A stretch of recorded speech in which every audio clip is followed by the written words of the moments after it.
Assalamualaikum warahmatullahi wabarakatuh. Alhamdulillahilladzi arsala rasulahu bil huda wa dinil haq liyudhhirahu 'alad dini kullihi walau karihal musyrikun. Asyhadu an la ilaha illallah wa asyhadu anna Muhammadar Rasulullah sallallahu alaihi wasallam la nabiyya ba'da. Kaum muslimin yang saya hormati, perkenankanlah saya menyampaikan beberapa hadis yang saya ketahui, tapi saya bingung apa yang harus saya kerjakan. Ini sekaligus pertanyaan saya terhadap seluruh ulama-ulama, ustadz-ustadz yang ada di seluruh tanah air. Karena selama ini saya tidak sampaikan, bingung apa yang harus saya perbuat. Dulu saya pernah di Saudi Arabia, tepatnya di Madinah tahun 1990 selama 4 tahun di Masjidil Haram Nabawi. Setiap habis sholat wajib di situ ada pengajian al-hadis, hadis Bukhari, hadis Muslim, Nasa'i, Tirmidzi, Ibnu Majah. Saya bisa mengikuti selama saya di Madinah. Dengan hadis-hadis yang saya ketahui ini, saya bingung apa yang harus saya perbuat. Pertama, hadis dari Rasulullah, Nabi bersabda, qala al-mira'u fil Qur'an kufrun, rawahu Tirmidzi. Di dalam hadis Tirmidzi dijelaskan oleh Rasulullah, qala bersabda Nabi, artinya qala bersabda Nabi, al-mira'u membantah fil Qur'an, di dalam urusan Al-Qur'an itu kufrun, kafir. Hukumnya kafir membantah di dalam urusan Al-Quran. Dan Nabi mengatakan ini hadis belum jadi. Kalau hadis itu sudah jadi, tentunya fil Quran wal hadis kufrun, kan gitu. Karena al hadis waktu itu belum jadi, maka Nabi bersabda al-mira'u fil Quran kufrun, membantah di dalam urusan Al-Quran itu hukumnya kafir. Jadi hukum yang ada di dalam Al-Quran tidak boleh dibantah. Itu sudah hukumnya Allah, kitab yang sempurna, menyempurna kitab-kitab sebelumnya. Dan Nabi sendiri diutus oleh Allah, seorang Nabi. Nabi Muhammad itu diutus oleh Allah sebagai utusan. Itu khataman Nabi, Nabi yang terakhir. Tidak ada Nabi setelah Nabi Muhammad. Tidak ada Nabi setelah Nabi Muhammad. Karena Nabi Muhammad diutus menjadi khataman Nabi. Nabi mengatakan nanti setelah saya wafat tidak ada Nabi. Seandainya ada Nabi, Umar bin Khattab yang akan dijadikan Nabi. Itu kata Nabi. Nabi sendiri bersabda yang bunyinya qala Rasulullah sallallahu alaihi wasallam lau kana ba'di nabiyyun lakana Umar ibnul Khattab, rawahu Tirmidzi. Artinya kalau bersabda Rasulullah Shallallahu Alaihi Wasallam, laukana seandainya ada ba'di sesudahku Nabi Muhammad nabiun, seorang nabi, langkana niscaya ada siapa Umar ibnul Khattab, Umar ibnu Khattab yang akan jadi nabi. Nabi sendiri juga bersabda di dalam hadis lanjutannya yang isinya yaqulu innallaha ta'ala wa ta'al haq ala lisani Umar yaqulu bi, rawahu Abu Dawud. Yaqulu bersabda Nabi, artinya innallaha, sesungguhnya Allah Ta'ala yang maha tinggi, yang maha luhur, wa doa meletakkan siapa Allah al-haqq atas kebenaran, pada kebenaran, ala lisani atas ucapannya Umar, yaqulu berkata siapa Umar, bihi dengan kebenaran, dengan hak. Jadi Umar bin Khattab itu kalau mengatakan, berkata itu tidak pernah bohong, tidak pernah dusta, tidak pernah ingkar, tidak pernah dusta. Ketika berkata benar, hak, itu ucapan Umar, itu lesannya Umar bin Khattab ketika berkata. Di dalam hadis lain juga dijelaskan oleh Nabi yang isinya liqaulin Nabi, ucapan Nabi sallallahu alaihi wasallam, ja'alallahu haqqa ala lisani Umar wa qalbi. Ja'ala telah menjadikan siapa Allah al-haqqa pada hak, kebenaran, ala lisani Umar atas ucapan Umar, wa qalbi dan hatinya Umar. Nabi mengatakan Allah telah meletakkan lisannya Umar dan hatinya atas kebenaran, atas kehakan. Ketika berkata, itulah kebenaran yang keluar dari hati dan ucapan Umar bin Khattab. Tentunya Nabi Muhammad mengatakan seperti ini tentunya dapat ilham dari Allah. Tidak sembarangan mengucap karena seorang Nabi. Maka Nabi mengatakan yaitu tadi, tidak ada Nabi setelah saya. Seandainya ada Nabi Umar bin Khattab, nanti setelah saya wafat yang ada kekhalifahan, yang memimpin setelah kenabian adalah kekhalifahan. Nah, saking Umar itu sudah diganti oleh Allah ucapan benar, Umar menyimpulkan hukum-hukum yang sudah disampaikan oleh Allah kepada Rasul melalui malaikat Jibril. Disimpulkan hukum-hukum Allah itu, innahu la islama illa bil jamaah wala jama'ata illa bil imarah wala imarata illa bid'ah. Rawahu Darimi. Ini ucapan Umar, bukan sabda Nabi. Innahu sebenarnya kelakuan, artinya la islama, tidak ada Islam illa bi jamaati, kecuali dengan berjamaah, wala jama'ata, dan tidak dikatakan berjamaah, jamaah tidak dikatakan jamaah, illa bi imarati, kecuali dengan keamiran, keimaman, wala imarata, dan tidak dikatakan amir illa kecuali bitaati, dengan ditaatinya. Umar menyimpulkan perintah Allah Rasul yang sudah disampaikan selama memperjuangkan agama Islam Nabi Muhammad. Di dalam hadis Nabi selanjutnya mengatakan, bersabda Nabi, al-khilafatu salasuna aman sumayakunu ba'da dzalika mulku. Qala Safinah amsik khilafati Abi Bakar radhiyallahu ta'ala anhu sanatai wa khilafata Umar radhiyallahu an asara sinina wa khilafata Utsman radhiyallahu an isna asara sanatan wa khilafata Ali radhiyallahu an sita sinina radhiyallahu anhum. Rawahu Ahmad.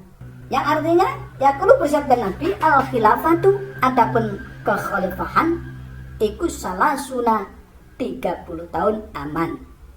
30 aman tahun.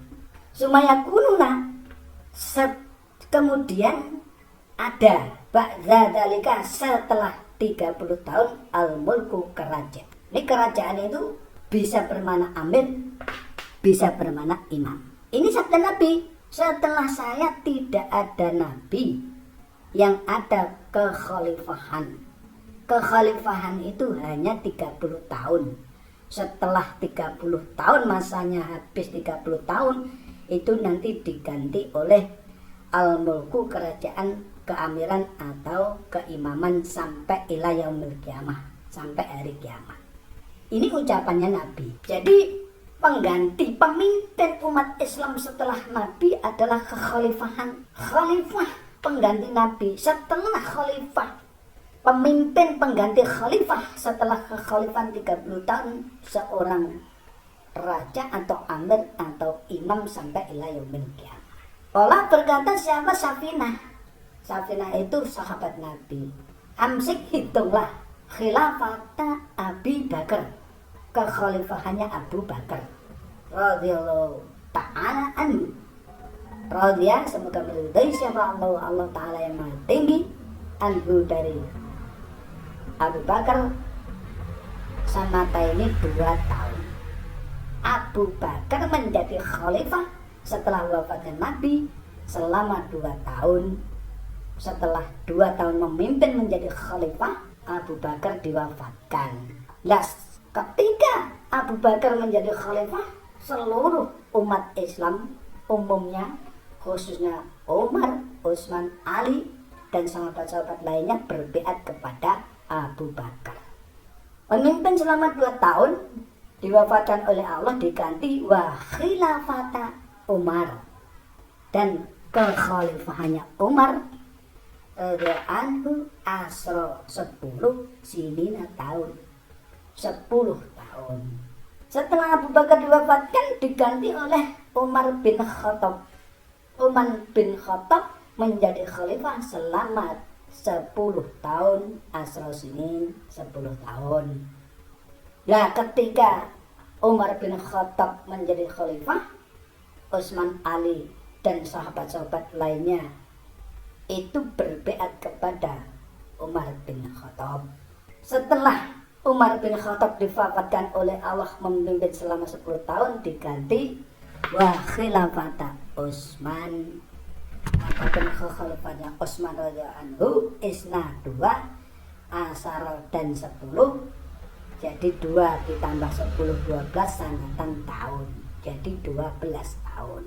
Ketika Umar bin Khattab diwafatkan oleh Allah, kekhalifahan diganti oleh Utsman selama 12 tahun.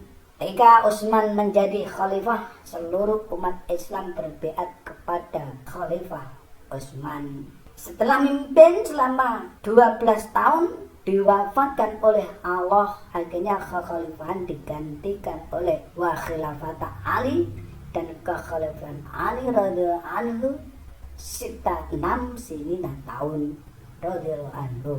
Di kekhalifannya Ali 6 tahun. Setelah Utsman wafat diganti Ali selama 6 tahun. Lah meninggal Ali. Lah, mari kita hitung. Tadi Safinah mengatakan amsik, hitunglah khilafah Abu Bakar radhiyallahu anhu ta'ala anhu sanata ini 2 tahun. Abu Bakar 2 tahun. Wa khilafata Umar radhiyallahu an, dan khilafahnya Umar asra sini asra 10 sini tahun, 10 tahun Umar bin Khattab menjadi khalifah. Jadi 12 tahun. Wa khilafata Utsman, dan khalifahnya Utsman isna 2 asara dan 10. Jadi 2 ditambah 10 12 sanatan tahun, 12 tahun. 12 tahun ditambah Abu Bakar ditambah Umar 10 tahun, jadi 22 tahun ditambah Abu Bakar 2 tahun berarti 24 tahun. Wa khilafata Ali, dan kekhalifahannya Ali sita sinina 6 tahun. Pas 30 tahun. Jadi khalifah itu umurnya hanya dibatasi 30 tahun oleh Nabi. Lah Nabi mengatakan seperti ini juga tidak sembarangan mengatakan, tentunya dapat ilham dari Allah. Setelah Nabi, umat Islam dipimpin oleh khalifah. Setelah khalifahan 30 tahun diganti, umat Islam dipimpin oleh seorang amir, seorang mulku, seorang imam sampai hari kiamat. Tuh kata Nabi, pas setelah itu diganti oleh keamiran, keimaman. Di dalam Al-Quran dijelaskan dalam Al-Isra ayat 71, yaumana tu'u gulu nasim imamihim. Artinya yaumana tu'u, pada harinya dipanggil siapa gulu unasim, tiap-tiap manusia, biimamihim, dengan imam-imam mereka, buku catatan bersama imam-imam mereka. Di dalam hadis Nabi mengatakan, Nabi bersabda, yang isinya man mata bighairi imamin mata mitatan jahiliyah. Man barang siapa mata yang mati bighairi imamin, tanpa mempunyai imam, mata mati siapa orang mitatan dalam keadaan mati jahiliyah. Rawahu Ahmad. Barang siapa yang hidup sekali ini mati tidak mempunyai imam, matinya dalam keadaan mati jahiliyah. Maka saya sendiri juga mempunyai imam, Imam Syafi'i, dan orang-orang Islam, umat-umat Islam di Indonesia ada yang mempunyai Imam Hambali, Hanafi, Maliki, dan lainnya. Itu memang imam-imam hidup setelah kekhalifahan, maka dijadikan sebagai imam-imamnya orang umat Islam sekarang. Di dalam Al-Quran dijelaskan oleh Allah, surat An-Nisa ayat 59, yang isinya ya ayyuhalladzina amanu atiiullaha wa atiiur rasul wa uli amri minkum fa in tanaza'tum fi syai'in farudduhu ilallah war rasul in kuntum tu'minuna billahi wal yawmil akhir dzalika khairu wa ahsanu ta'wila. Artinya ya ayyuhalladzina amanu, hai orang-orang yang beriman, atiiullah, taatlah kalian pada Allah, wa atiiur rasul, dan taatlah kalian pada utusanmu. utusan Allah. Wa ulil amri minkum, dan taatlah kalian pada orang yang mempunyai perkara dari kalian. Dan taatlah pada orang yang mempunyai perkara dari kalian, maksudnya amir atau imam. Fa in tanaza'tum, maka jika berselisih kalian fisai'in di dalam sesuatu, berselisih di dalam sesuatu urusan agama, urusan ibadah kepada Allah, maka faruddu, kembalikanlah pada ilallah, pada Allah. Sesuatu itu kembali kepada Allah, bukalah Al-Qur'annya, wa rasuli, dan utusannya Allah, al-hadis, bukalah hadisnya. Kalau kalian ada perselisihan di dalam sesuatu ibadah kepada Allah, buka Al-Qur'annya, buka hadisnya. Apa bunyinya Al-Qur'an, apa perintahnya Al-Qur'an, dan apa perintahnya hadis, itulah yang harus kita tetapi. Tidak boleh mengedepankan hawa nafsu. Kalau Qur'annya sudah berbunyi seperti ini, hadisnya berbunyi seperti ini, kita harus mengikuti, tidak boleh membantah. Ingatlah dalil yang pertama tadi, al-mir'u fil Qur'an kufrun, membantah di dalam urusan Quran adalah kafir. Dan mengembalikan kepada Allah, membaca Quran hadisnya itu in kuntum tu'minuna billahi wal yaumil akhir, jika kalian iman, jika kalian iman kepada Allah dan hari akhir, bukalah Quran hadisnya. Kalau kamu tidak mau membuka Quran hadisnya, berarti bisakah dikatakan in kuntum tu'minuna billahi wal yaumil akhir? Itu pertanyaan besar. Padahal dalika, demikian itu, dikembalikan Al-Quran hadis, membuka Al-Quran hadis itu khairun, lebih baik, wa ahsanu, dan lebih bagusnya takwilan, pengertiannya itu. Jadi kalau ada perselisihan di dalam urusan agama, itu dikembalikan kepada Allah, Rasul, jangan hawa nafsunya yang keluar, karena hawa nafsu itu di situ ada setannya. Di dalam al-hadis Nabi bersabda yang isinya la yakhilu li salasatin yakununa bi falatin minal ard ila amaru alaihim ahadu, rawahu Ahmad. La yakhilu, tidak halal, artinya la yakhilu, tidak halal, li salasatin, bagi 3 orang, yakununa, yang ada siapa 3 orang, bi falatin minal ard, di pelataran bumi, di atas bumi, ila, kecuali halnya amaru, mengangkat menjadi amir, imam, alaihim, atas 3 orang, akadahum, salah satu dari 3 orang, salah satunya. Tidak halal hidupnya bagi 3 orang yang ada di atas bumi kalau salah satunya kalau salah satunya tidak diangkat menjadi amir.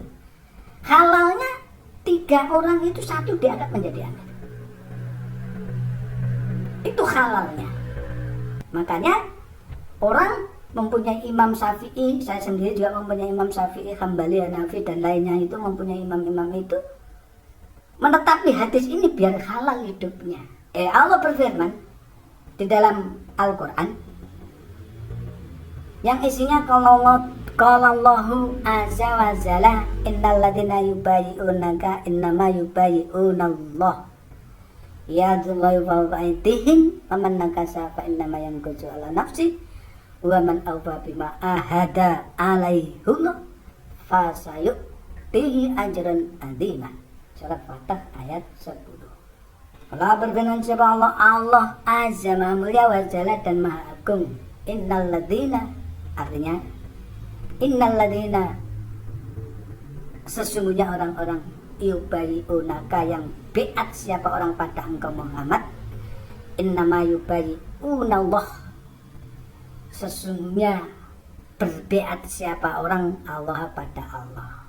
Yadullah, tangannya Allah, fawqa aydihim, di atas tangan mereka orang-orang yang biat.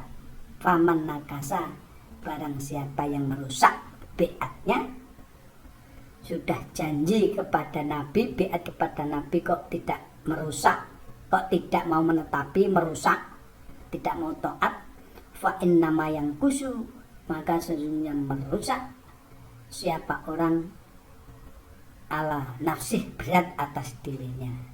masuk neraka.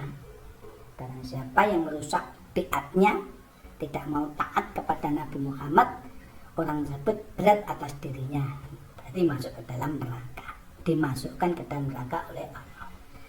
Kemudian barang siapa aufa yang menetapi bima ahada, dengan apa-apa yang janji siapa orang alaihu loh atas Allah melalui Nabi, fasayuktihi maka akan memberi pahala siapa Allah, ajran akan memberi siapa Allah pada orang ajran pahala artinya yang besar, yang agung, maksudnya dimasukkan ke dalam surga. Barang siapa yang menetapi janjinya biat kepada Nabi, taat kepada Nabi, realisasinya taat kepada Allah, Allah akan memberi pahala yang besar berupa surga. Tuh, ini masalah biatnya para sahabat, para orang iman ketika Nabi memperjuangkan agama Islam. Nabi bersabda di dalam al-hadis, man baya'a imaman fa'atahu safqatayati wa samtatal qalbi falyuti'hu mastata'a, rawahu Abu Dawud. Yang artinya man barang siapa bayar yang beat imaman pada imam atau amir, fa'atahu maka memberikan siapa orang safqatayati jabat tangannya.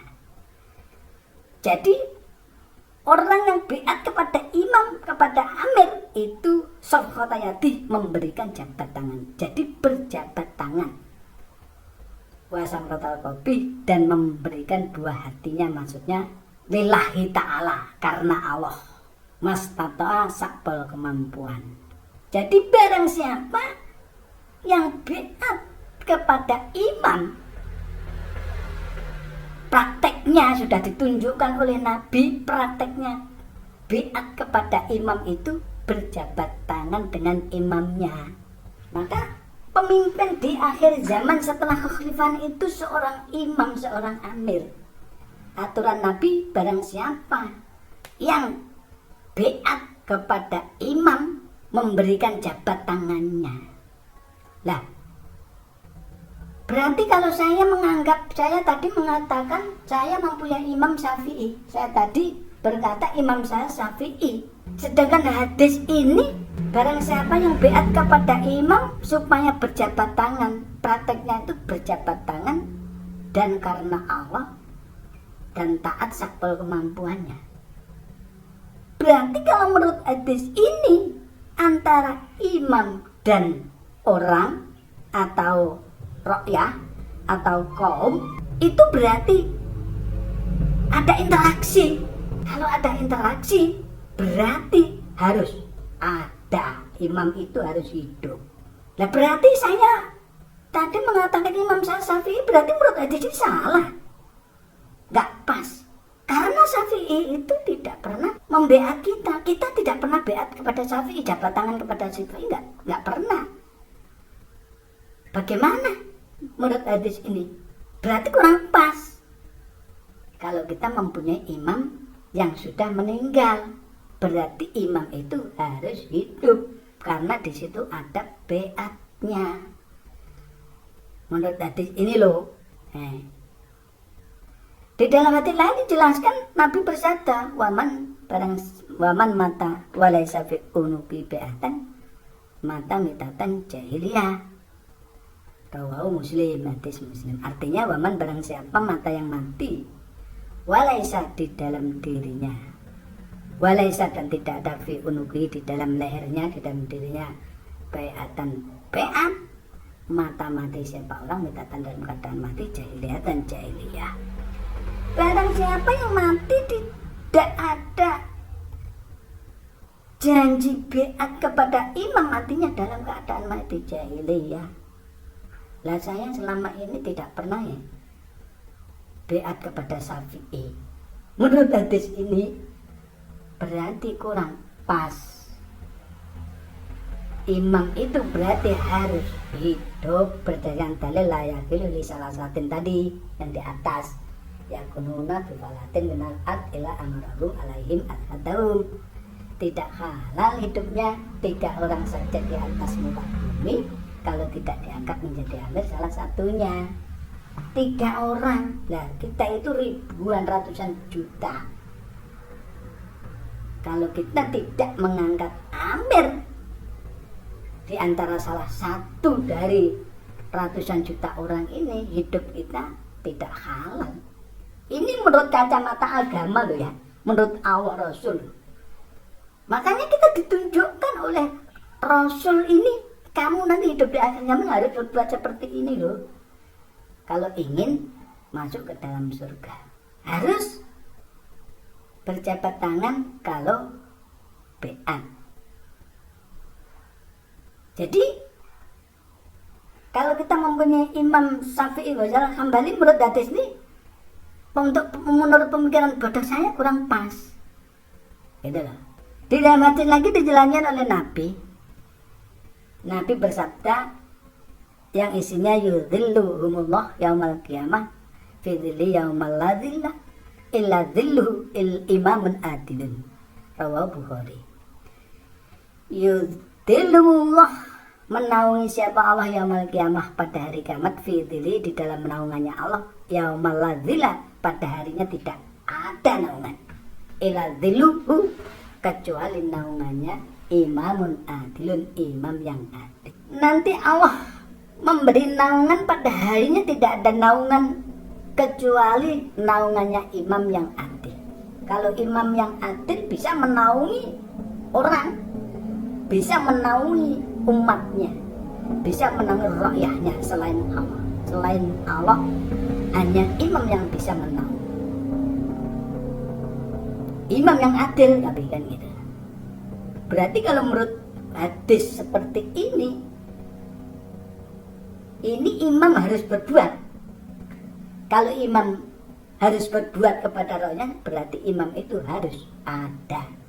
Di dalam hadis lagi dijelaskan oleh Rasulullah yang isinya mamin akhatin afdola manjilatan min imamin ingkala sodaka wa inaka kama adalah. Rawahu Bukhari.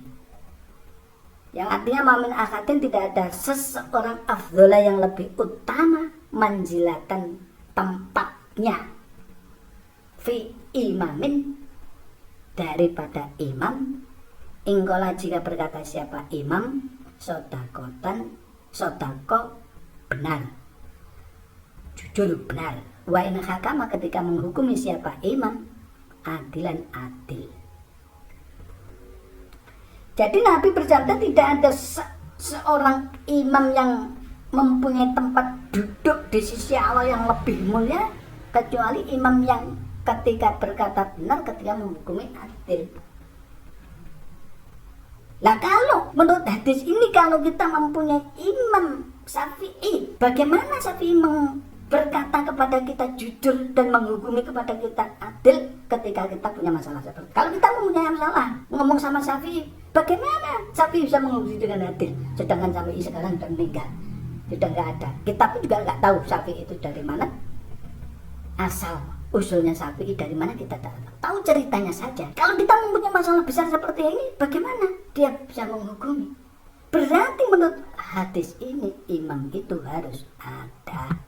Kan gitu loh. Di dalam hadis lagi dijelaskan oleh Nabi bersabda yang isinya inna ahabban nasa ilallah yaumal qiyamah wa adnahum min humajran imamun adilun wa abghadun nas ilallah wa abtahum min humajran imamun jairun. Rawahu Tirmidzi. Yang artinya inna ahabban nas, sesungguhnya lebih disenangi manusia ilallah pada Allah yaumul qiyamah pada hari kiamat, wa adnahum dan lebih dekatnya seorang imam majlisan wa adnahum dan lebih dekatnya minhu dari Allah majlisan tempat duduknya, yaitu imamun adilun, imam yang adil. Kalau kita mempunyai masalah sekarang, kita hidup sekarang ini, kita mempunyai masalah dihadapkan dengan imam, kalau imam itu bisa hadir terhadap kita, berarti dia akan mendapatkan tempat duduk yang mulia di sisi Allah.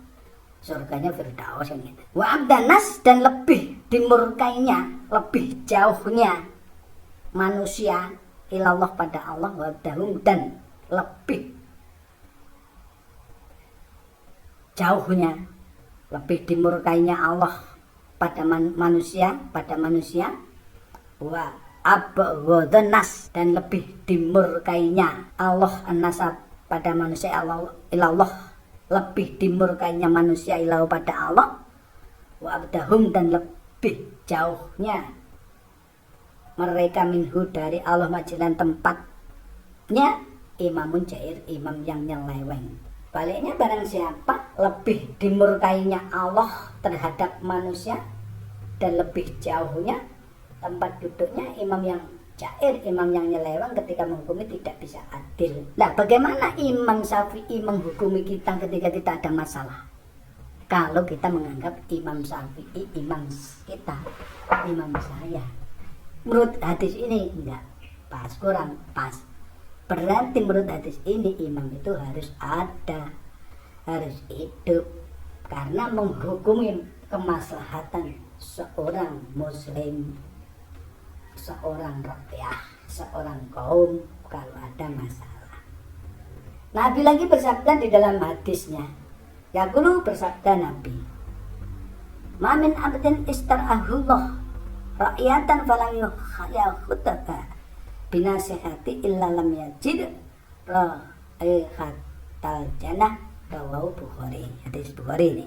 Yaqulu, bersabda Nabi, ma min abdin, tidak ada seorang hamba istarahu, yang dijadikan amir, dijadikan imam, siapa orang Allah, siapa Allah rakyatan pada rakyahnya, falam yahudha, maka tidak mempersungguh siapa amir imam binasehati, dengan nasihat, illa lam yajid, maka illa kecuali lam yajid, tidak menjumpai siapa imam raihatan pada baunya al-jannati, surga, tidak mencium baunya surga, berarti masuk ke dalam neraka. Barang siapa yang seorang hamba dijadikan imam, jadikan amir oleh Allah di dunia, kok dia kepada rakyatnya kok dia tidak mempersungguh dengan nasihat, dengan arahan-arahan, dia tidak akan mencium baunya surga. Ini hadis Bukhari, hadis yang sahih. Berarti menurut hadis ini, karena di sini ada nasihat dan mempersungguhnya, berarti imam itu harus hidup. Nabi sendiri lagi bersabda, ma min amirin yali amrul muslimin nam cumalam yajhadu lahum wa yansahu illa lam yadkhul maumul jannah, rawahu Muslim. Hadis Muslim, hadis sahih ini. Yang artinya mamin amirin, tidak ada seorang amir. Ini dijelaskan oleh Nabi. Maksudnya mamin abdin, hadis 2 di atas itu kan mamin abdin. Maksudnya hamba. Al-istara'ahu yastar'ahu itu menjadikan amir. Nah ini langsung mamin amirin. Maksudnya amir, imam. Tidak ada dari amir atau imam yali yang mengatur amrul muslimin, perkaranya orang Islam, semalam yajhadu, kemudian tidak mempersungguh siapa amir, lahum pada muslim, wayan sohu, dan tidak nasihat siapa amir, illa kecuali lam yadkhul, tidak masuk, tidak bisa masuk siapa amir ma'ahum, bersama muslim, orang muslim, al-jannata, pada surga. Barang siapa yang dijadikan amir, mengatur perkaranya orang Islam, kok dia tidak mau mempersungguh dan tidak mau nasihat, tidak mau ceramah dan nasihat, illa kecuali lam yadkhul, tidak akan masuk, amir itu tidak bisa masuk surga bersama orang-orang Islam. Orang Islam masuk dalam surga, amirnya tidak bisa masuk ke dalam surga karena tidak mempersungguh, mengatur, menasehati. Kalau menurut hadis ini, seorang amir itu berat. Makanya saya pernah ketika saya di Saudi tanya, saya mau biat kepada amir, jawabnya tidak bisa. Ditunjukkan dalil la yakhilli salah satin ya guna bimalatin. Karena kalau kalau kita sudah beat kepada amir, amir itu harus menasehati kepada orang yang dibeat. Sedangkan saya dulu waktu di Saudi mau beat di Saudi tidak bisa, tidak ditunjukkan. Ya karena berat ini, dalil ini berat. Bagaimana kalau saya ketika saya di Saudi Indonesia, orang Saudi, amir Saudi yang sudah saya beat atau semasihati saya di sini di Indonesia, apakah kira-kira mungkin? Sedangkan bahasanya sudah berbeda, orang umumnya umat muslim yang ada di sini. Ini karena kalau sudah menjadi amir, imam itu mempunyai kewajiban nasihat kepada kaumnya, kepada muslimnya, kepada rakyatnya. Makanya berat, makanya saya tidak ditunjukkan, nggak bisa. Kalau kamu ingin membeat kepada imam, pergilah ke Indonesia, dalil layakiluni salah satin yang ditunjukkan. Itu ketika saya tanya di Saudi itu seperti itu. Ya saya ingin beat atau ingin halal hidupnya, saya ingin punya amir, tapi tidak bisa ditunjukkan dalil itu karena beratnya seorang amir kalau tidak bisa menasehati jamaahnya atau rakyatnya atau umatnya yang berbeat kepada dia, itu akan memberatkan dia sendiri, akan dimasukkan ke dalam neraka. Maka imam-imam setelah imam-imam Syafi'i, Ghazali, Hambali, Hanafi dan lainnya itu imam-imam setelah kekhalifahan. Dan kenapa keimaman setelah imam-imam itu kok enggak ada imam terus sampai sekarang? Itulah upayanya orang kafir Mekah, orang Yahudi Nasrani untuk menenggelamkan amir keamiran di dalam Islam, biar hidupnya tidak halal, biar masuk neraka semua bersama mereka, orang-orang kafir Mekah, orang-orang Yahudi Nasrani. Itu tujuan utamanya orang-orang Yahudi Nasrani kafir Mekah itu seperti itu. Nabi saja memperjuangkan Islam aja diperangi oleh orang-orang kafir Mekah, diusir dari Mekah, akhirnya berjuang di mati. Setelah Nabi khalifah itu Utsman terbunuh gara-gara memperjuangkan kekhalifahannya. Utsman, Ali terbunuh menjaga kekhalifahannya. Akhirnya digantikan para amir-amir, para imam-imam Syafi'i, Ghazali, Hambali itu juga dihancurkan, dihanguskan. Apalagi seorang imam khalifah, seorang nabi khalifah saja dimusnahkan oleh orang kafir Mekah dan oleh orang Yahudi Nasrani itu, apalagi seorang amir, apalagi sekarang. Itu tujuannya orang-orang kafir. Nah, apakah kita tinggal diam harus hidup dalam tidak kehalalan seperti ini? Saya sendiri ini tak masuk ke dalam neraka, saya ingin masuk ke dalam surga. Maka tolong ulama-ulama, ustadz-ustadz yang sudah mendengarkan hadis ini, buka hadis Bukharinya, Muslimnya, Ibnu Majah, Tirmidzinya, realisasikanlah ayat-ayat yang saya bacakan ini, biar seluruh umat Islam yang ada di Indonesia halal hidupnya, mati masuk ke dalam surga. Mati masuk ke dalam surga. Nah, menurut hadis yang saya bacakan ini tadi, mulai dari atas sampai bawah, orang menjadi orang iman itu berarti ada syarat. Gambarannya orang nikah saja, perempuan itu loh bisa sah menjadi istri saya itu ada syarat-syaratnya, ada ijab kabul, ada mas kawin, ada wali, sama-sama senang dan lain-lainnya itu syarat untuk sahnya perempuan itu jadi istri. Islam juga ada syaratnya, syarat sahnya orang Islam diterima oleh Allah. Tadi ayat-ayat sudah saya bacakan, bentuknya jamaah, harus mempunyai amir, harus berbeat, harus bertaat, yang gitu tuh. Baru hidupnya halal. Hidupnya ini halal, buatlah amir, beatlah pada amir, taatilah amir itu syarat sahnya menjadi orang iman. Orang iman itu tentu Islam, tapi orang Islam belum tentu iman loh. Itu perbedaannya seperti itu. Makanya syarat sahnya orang menjadi mengatakan iman kepada Allah, itu syarat sahnya itu yang sudah disimpulkan oleh Umar bin Khattab, itulah Islam illa bil jamaah. Tidak dikatakan Islam kalau tidak bentuknya jamaah. Jamaah itu bentukannya Allah. Nanti di ayat-ayat berikutnya ketemu itu. Mempunyai amir, beat itu syarat sahnya. Kalau kita belum mengangkat menjadi amir, belum mengangkat seseorang menjadi amir, dan belum kita belum beat kepada amir tersebut, dan belum taat kepada amir tersebut, dan amir juga belum nasihat kepada kita menurut hadis-hadis yang saya bacakan, ayat-ayat yang saya bacakan itu tadi, apakah kita akan mimpi masuk ke dalam surga, kira-kira seperti itu. Apakah saya mimpi akan bisa masuk ke dalam surga? Kalau syaratnya tadi nggak kita penuhi, apakah bisa kira-kira saya masuk ke dalam surga? Maka tolong ulama-ulama dijawab ini, direalisasikan ayat-ayat yang baik. Nah kalau kita umpama menganggap seorang presiden sebagai amir, sebagai imam, karena sudah kita pilih, kita memilih itu namanya sudah sudah memilih, berarti itu amir kita.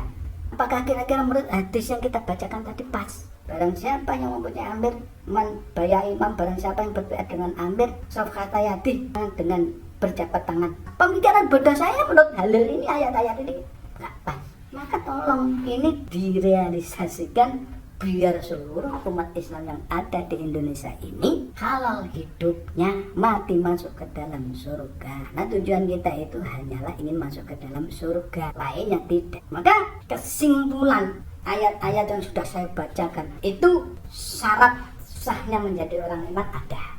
Kita jangan hanya Islam, tapi iman yang dibutuhkan. Kalau memang hadis-hadis ayat-ayat yang saya bacakan ini bukan dari hadis, ya nggak usah diambil manfaat.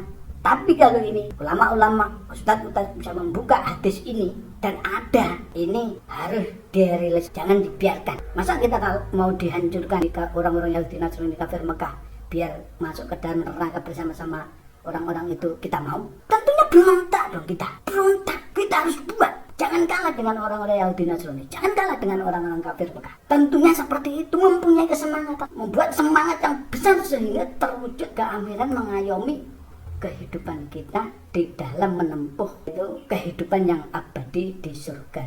Karena kalau nanti kita sudah masuk ke dalam surga, benar diterima oleh Allah masuk ke dalam surga, dimasukkan dalam surga, di surga itu la ahlal jannah khuludul maut. Hei ya ahlal jannah khuludul maut. Hei ahli surga, kekalah kalian selama-lamanya, la maut tidak ada mati. Ya ahlan nar khuludul maut. Hei ahli neraka, kekalah kalian di neraka selama-lamanya tidak ada mati. Itu pilihan kita. Kalau kita hidup sekali ini bisa halal di mata Allah, menurut hukum Allah, di mata Allah halal dan benar dimasukkan ke dalam surganya Allah. Kalau kita di mata Allah salah karena mungkin hawa nafsu kita, di mata Allah salah sehingga kita melaksanakan kesalahan terus, ini berlanjut sampai mati kita mati masuk ke dalam neraka. Ini yang saya khawatirkan terhadap diri saya sendiri, bukan siapa-siapa. Saya kekhawatiran pada diri saya sendiri karena saya belum mempunyai amir, belum mempunyai imam, belum beat. Kalau saya mengatakan amir saya Syafi'i tadi, imam saya Syafi'i, saya tidak pernah beat pada Syafi'i. Karena antara imam dan kaum, antara imam dan rakyat itu ada interaksi, harus sama-sama ada, sama-sama hidup. Itu yang saya kan biar seluruh umat Islam di seluruh Indonesia itu hidupnya halal, mati masuk ke dalam surga. Demikianlah yang bisa saya sampaikan. Khilaf salahnya kalau ada kekurangan, tutur kata yang tidak pas didengar oleh kaum muslimin seluruh yang ada di Indonesia, saya mohon maaf yang sebesar-besarnya. Wabillahi taufiq wal hidayah. Wassalamualaikum warahmatullahi wabarakatuh.